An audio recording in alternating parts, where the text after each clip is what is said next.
Good evening. This is Goldie. It's June 16th, 2010. I'm here with Will Cox, my co-host. He has no problems using his name. It's easier for us.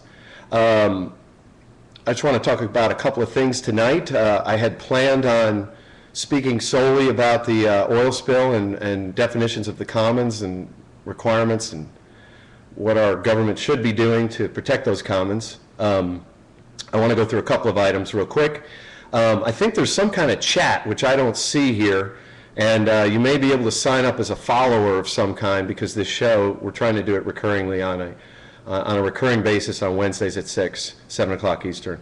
I want to apologize for last week saying that the gentleman sitting next to me was fat. I also want to apologize for saying the phrase pissed off, even though I was, although it's not one of the prohibited words or phrases of the FCC. I realize that these words and phrases offend some people, and we will talk a little bit about the political correctness of such phrases.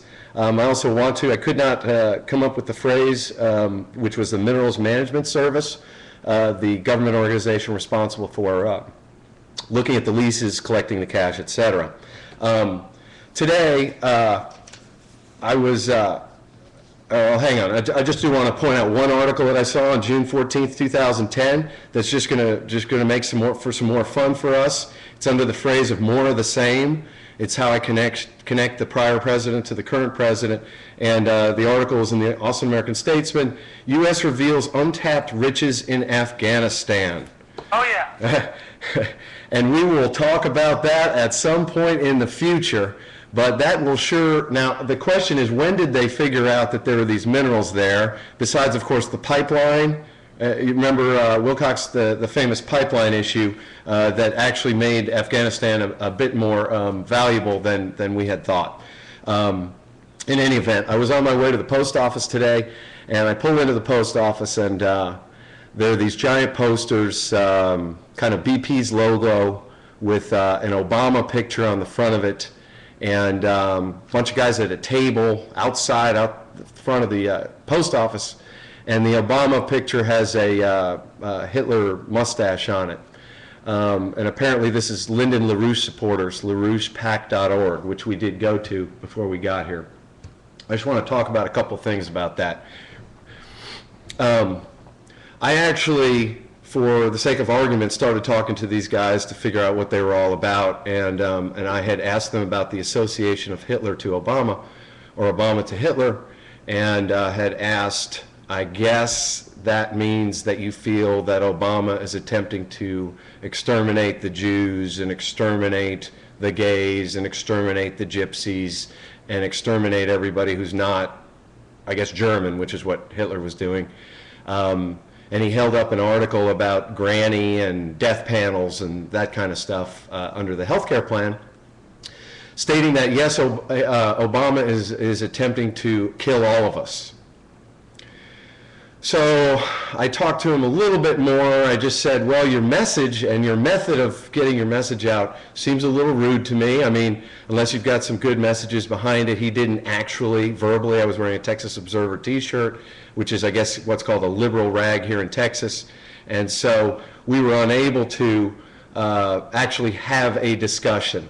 But I came back and went to their website, and this is LaRouche, BP actions in Gulf are an act of war against the United States. A little strong, but LaRouche, only solution to the crisis for Europe and the world begins with the U.S. restoration of Glass-Steagall. Now, he may be talking about the financial crisis, probably. And actually, the idea of the restoration of Glass-Steagall is a great discussion topic. And it was something I would have loved to have discussed with these gentlemen. But I'm afraid that their method and their message of showing that Hitler mustache on Obama, probably, I'm okay with it. I mean, I found it rude, but, you know, I'm a kind of a rude person.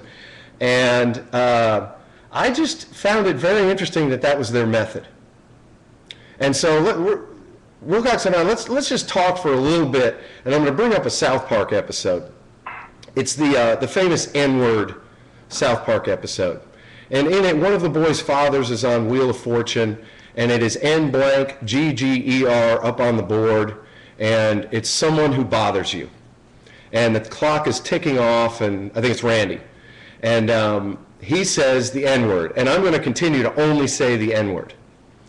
And the reason why I liked South Park's take on this particular subject, political correctness of what words you're allowed to say and what words you're not allowed to say, or what images you're allowed to show or not show, is that they attempt, as a cartoon, to see how far they can push somebody like me who does not want to ever say the N-word. And the interesting thing about that is, it's a cartoon showing a joke, because Randy does end up saying the N-word, and he becomes the N-word guy. They actually say the word.